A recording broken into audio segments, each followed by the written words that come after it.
friends, this is Mrs. Mapula, and today we are designing and writing letters of encouragement for the people affected by Hurricane Helene. We have the option to mail or email as many letters as we'd wish. If you create multiple letters and choose to mail, you can include these multiple letters into a single envelope in bulk. This letter drive is sponsored by Ag in the Classroom.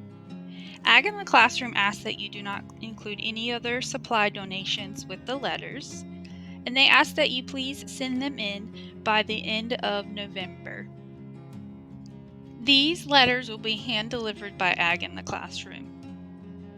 You have the option to send in letters in other languages, like Spanish. They kindly ask that you please identify who the letter is written for in English. Today I'm going to be showing you a specific way that you can design your letter, but please know there is so much freedom and flexibility as well as creativity as far as how you'd like to do this, and you are not required to follow the same directions that I will be going through with you. But it is a fun idea. So, if you plan to follow along with the needed supplies, here is the list. You will need an envelope and a stamp. You will need paper, preferably thick if possible, a pen, watercolor supplies including the paint, brush, water cup, paper towel, table protection. You also have the option to use washable markers instead if you do not have watercolor supplies. You will also need scrap paper and a variety of leaves. The first step is to select a recipient. This will help you know how to address your letter, as well as it may encourage or inspire your decoration or artwork included. The options include a family affected by Helene, a farmer or individual such as a business owner in the area affected by Helene, first responder, lineman, emergency personnel, or community helper volunteer. Step 2, we will be preparing our paper or a card, as well as including some designs and artwork. I'm about to hop into a special tutorial to show you how you can decorate and design yours, or you can choose to design it however you'd like. Either way, let's get started. The first thing you want to do is you want to prepare your supplies. I have collected or gathered my envelopes that I have. Now, we have some options as far as how we can decorate our letters today, depending on the type of envelope we're able to gather. If you have an envelope like this, your kind of standard envelope, when you fold your paper today for your letter, you can fold up ways and then down ways. If you have a letter like this to fit the standard envelope, I suggest maybe designing your artwork today with a border. So if this were my letter, my paper, I would maybe design some artwork around the border of it. If your envelope is like this, you can design more of a card. So here you can see I have a piece of paper that I folded in half. I know that this is going to fit in my envelopes. You want to make sure that is the case as well. And then I can create my artwork here. For today's example, I am going to be placing the artwork here. We're going to be creating some leaf prints. So let's put our supplies together quickly. I have some table protection down, just making sure that I don't get my area dirty with my paint and my supplies. I then have my watercolors that I'm going to be using. I have my actual artwork card paper here. I have a scrap piece of paper. I have my water cup, my brushes, my stamps and pen for later, and I have my paper towel, as well as my variety of leaves that I'm going to be using for my leaf prints.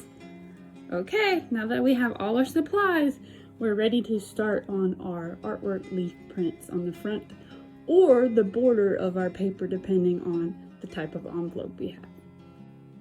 First thing we want to do when we get started is we want to have our artwork paper to the side as well as our scrap paper. We are going to select our first leaf. I'm going to flip my leaf over on the back, and then I'm going to apply some watercolor. When I apply my watercolor, you want to apply a good amount of paint, not a lot of water. You do need a little bit just to get your colors to start to move around a bit.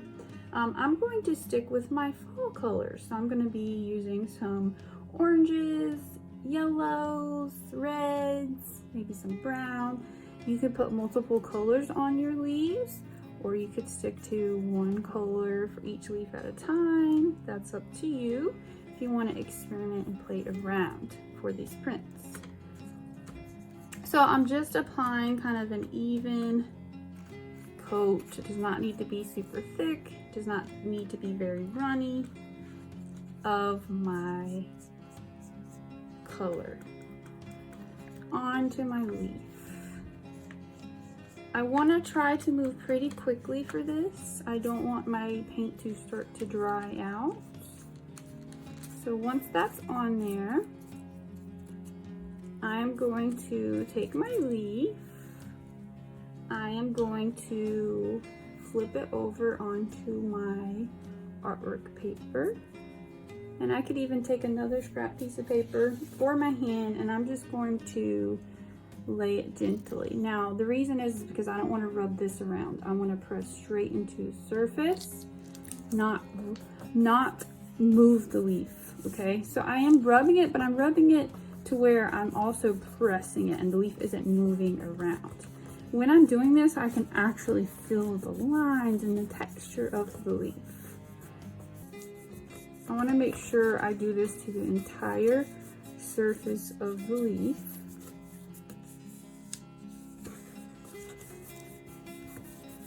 And then I'm going to pick that up carefully so I don't move it around. And then I'm going to carefully pick up the leaf for my print. And I'm going to do this several times, maybe using different leaves if I have them. And then I'm going to try to fill up the page. So let's watch a time lapse of me creating mine.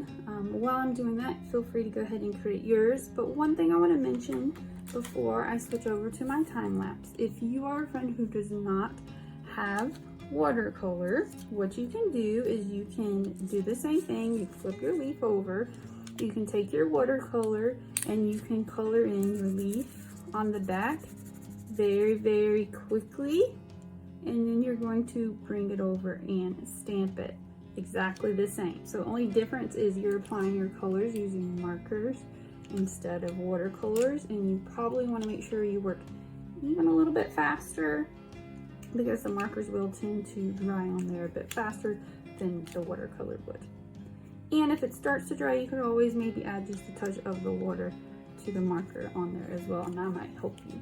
Okay, so let's take a look at that time lapse. We're going to come back together in just a minute or two.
While our artwork is drying, for step 3, we are going to write a rough draft letter or poem addressed to the selected recipient from step 1.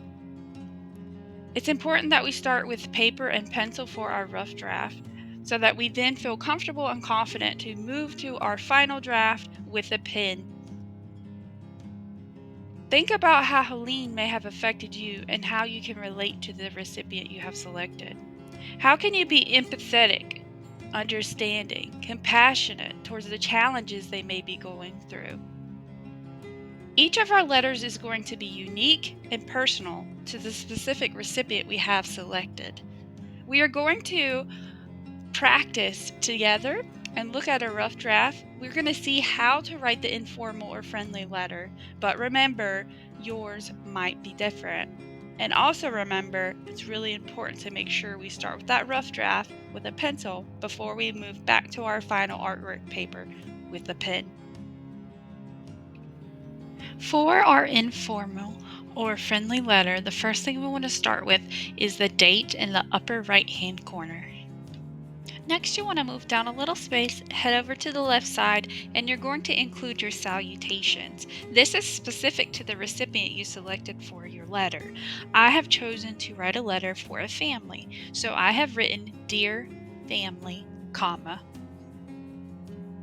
Next, we will move down a little bit of space, continuing on the left-hand side of the paper. We are going to include our body of our letter. Don't forget, you could also write a poem if you wish, but for this example, we are going to make sure we think about and reflect on how we can relate, empathize, and encourage this individual or group of people. Here is my example. I have written, I hope this letter finds you safe and surrounded by love. I wanted to reach out to let you know that I'm thinking of your family during this difficult time. I then continue on to the next paragraph. After seeing pictures and videos of the aftermath of Helene, my heart breaks for you and your community. I am so sorry. Next paragraph. I can only imagine how scary and challenging things must be right now. Your family is in my heart and on my mind. The last thing you want to include in your letter is your closing and signature. So on the left hand side, you want to go down a little bit of space once again. You can write sincerely, comma, and then you can either include your name or the school you attend, depending on what information you would like to share and what is okay with your guardian. Feel free to also add that signature if you wish. Don't forget that once you have finished your rough draft writing with a pencil, you then can move over to your artwork letter and write it in pen permanently. Step 4. Now that we have completed our artwork and our letter, we can now place the artwork in an envelope to mail it off, or we can take an image or scan the letter to email it. If you are mailing the letter, I'm going to show you step by step how to address the letter and send it off. If you are emailing the letter, you simply scan or take a picture and you email it to heather.morton@ncfb.org. In the center of our envelope, we're going to write NCFB, which stands for the North Carolina Farmers Bureau, comma, ATTN, which stands for attention because it is being directed to a specific department, colon, ag in the classroom. On the next line, we're going to write P.O. Box 27766, and on the final line for this address, we're going to write Raleigh, North Carolina, comma, 27611. Next, we're going to go to the upper left-hand corner of our envelope, and we are going to either write our personal address. If we do not wish to share our personal name or address, we can also choose to maybe put the name of an organization and address. That's completely up to you. Here I have an example of using my school organization. The last thing you want to do is you want to add a stamp in the upper right hand corner of the envelope. Making sure your letter is inside the envelope, you then need to seal the envelope and then send it off in the mail. Thank you so much for taking the time to make these personal letters and create them and write them. I know that they are going to be very meaningful to their recipients.